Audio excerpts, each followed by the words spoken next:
आधुनिक शिक्षक साथियों को मेरा नमस्कार। मैं पंकज मिश्रा, मदरसा आधुनिक शिक्षक। दोस्तों, जैसा कि आप लोग जानते हैं, इस समय लोकसभा इलेक्शन का दौर चल रहा है और इलेक्शन में अब कुछ ही दिन बाकी रह गए हैं।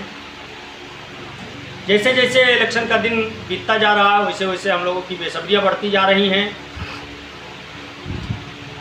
अब देखने वाली बात ये होगी कि किसकी सरकार बनती है। अब किसी की भी सरकार बने,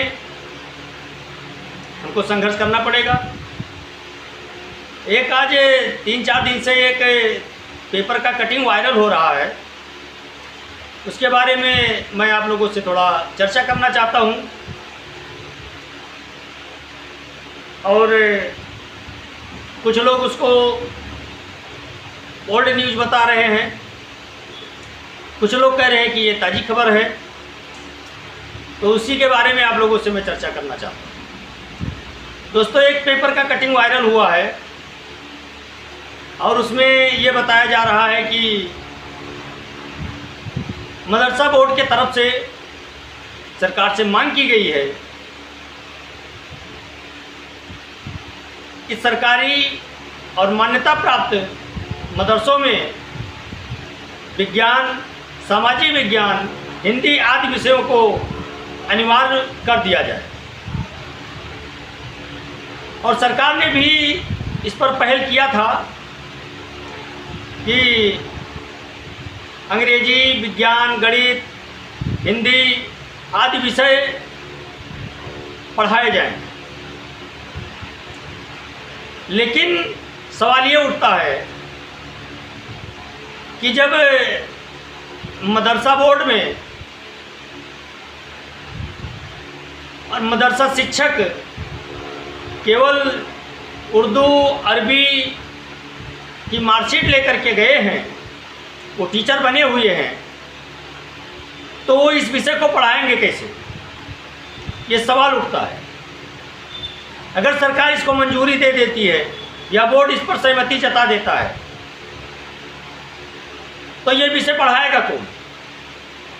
या तो सरकार नई नियुक्ति करेगी, या जो मान्यता प्राप्त मदरसे हैं या अनुदानित मदरसे हैं, वो अपने स्तर पर शिक्षकों को अपने पैसे पर रख करके पढ़ाएंगे। या फिर जो मदरसा आधुनिकीकरण शिक्षक थे, जिनको केंद्र सरकार ने 2022 से ही ख़त्म कर दिया है, तो या फिर उनको रखा जाएगा। अगर उनको रखा जाता है तो केंद्र सरकार उनकी स्कीम को रिन्यूअल करेगी, या फिर राज्य सरकार अपने स्तर से कोई नई योजना चला करके इनका समायोजन करेगी। अब देखने वाली बात ये होगी कि राज्य सरकार और केंद्र सरकार की सहमति बनती है इस पर या नहीं बनती है।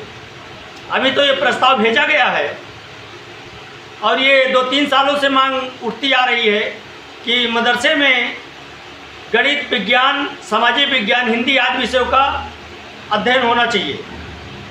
और मेरे हिसाब से होना भी चाहिए, क्योंकि केवल उर्दू अरबी पढ़ करके समाज को मुख्य धारा से नहीं जोड़ा जा सकता है। इसलिए सभी विषयों का समायोजित होना बहुत ज़रूरी है। और जब इस विषय को अनिवार्य कर दिया जाएगा तो इसको पढ़ाने वाले इसके शिक्षक भी होने चाहिए। तो इसलिए मैं अपने सभी मदरसा आधुनिकीकरण शिक्षक साथियों से कहना चाहता हूं कि आप लोग परेशान ना हो। एक एक पत्ता खुलना शुरू हुआ है, अभी तो ये शुरुआत है मेरे भाई। अभी हमको कई सीढ़ियाँ चढ़नी है, इसलिए आप लोग अपनी तैयारी भी बना करके रखें। सरकार किसी की भी बने, हमारी मांग को मानना पड़ेगा। अगर हमारी मांग को नहीं माना जाता है तो हम लोग संवैधानिक दायरे में रह करके आचार संहिता खत्म होते ही हम अपने लड़ाई का ऐलान करेंगे। उसमें आप सभी लोगों से सहमति ली जाएगी, आप सभी लोगों का विचार रखा जाएगा, उसके बाद उस पर कोई निर्णय लिया जाएगा।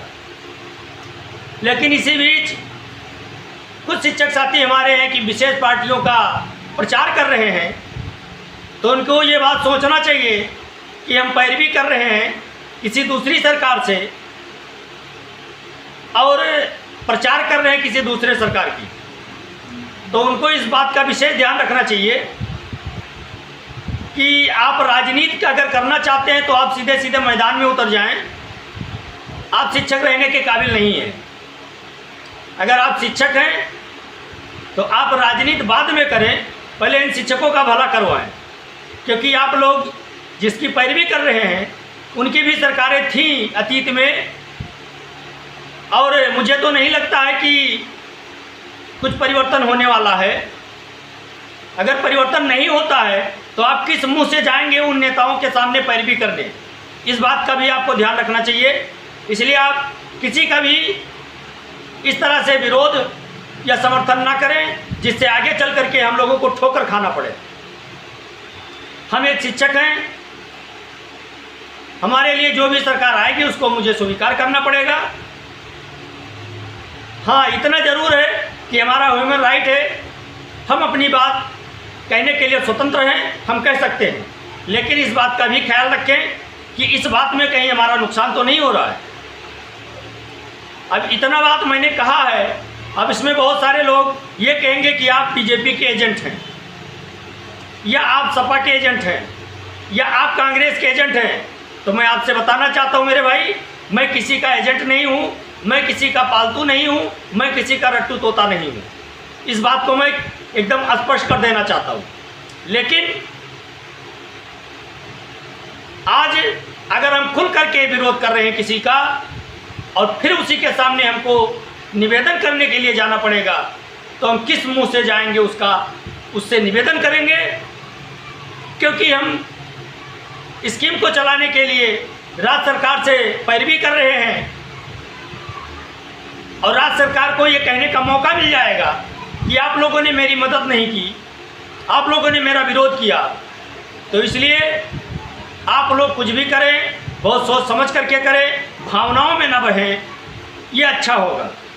अगर आप लोग भावनाओं में बह जाते हैं तो ये नुकसान अपना ही होगा, क्योंकि अतीत में ऐसा होता आया है, और अगर आज हम लोग झेल रहे हैं तो इसी वजह से ही झेल रहे हैं, ये भी आपको ध्यान रखना चाहिए। लेकिन हमारे कुछ नादान शिक्षक साथी हैं जो खुद करके विरोध कर रहे हैं, उनको ये समझना चाहिए कि हमको उन्हीं के पास जाना है जिनका मैं विरोध कर रहा हूं।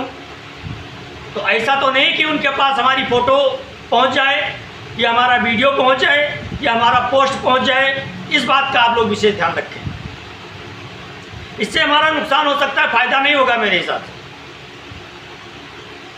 और रही बात सरकार बनने की, किसी की भी बने, अगर हम आज किसी का विरोध नहीं करेंगे तो कल हम सर चढ़ करके अपना हक उनसे मांग सकते हैं। लेकिन अगर आप आज हम किसी का विरोध कर रहे हैं, अगर उनकी सरकार नहीं बनती है